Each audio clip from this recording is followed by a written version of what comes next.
এখানে গোটা গোটা পটলগুলোকে অল্প একটু চোকলা সমেত ভেজে নিয়েছি নুন হলুদ দিয়ে। এখানে একটু আলুটাও ভেজে নিলাম।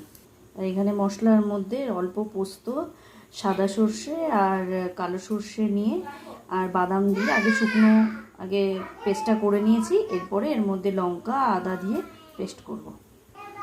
অল্প একটু আদা লঙ্কা আর সামান্য একটু নুন দিয়ে এবার এটা পেস্টটা করে নিয়ে আসবো। কড়াইতে তেল দিয়ে দিয়েছি, এবার কালো জিরে ফোড়ন দিয়ে আর এই পেস্টটা দিয়ে দেবো। পেস্টটা দিয়ে দিয়েছি আর সামান্য একটু জল দিয়ে দিয়েছি আর হলুদ দিয়ে দিলাম। এবার এই ভাজা পটল আর আলুটা দিয়ে দেবো।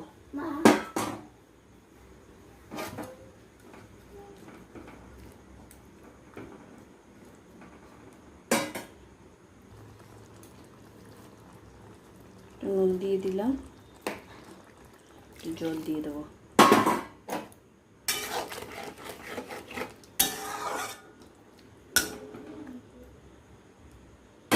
এবার ঢেকে রেখে দেবো।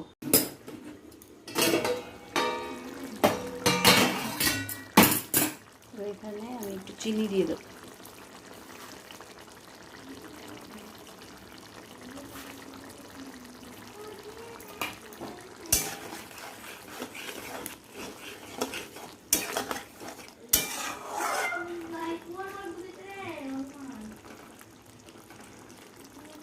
আলু সিদ্ধ হয়ে গেছে, এবার নুন মিষ্টি দেখে আমি এটা নামিয়ে নেব।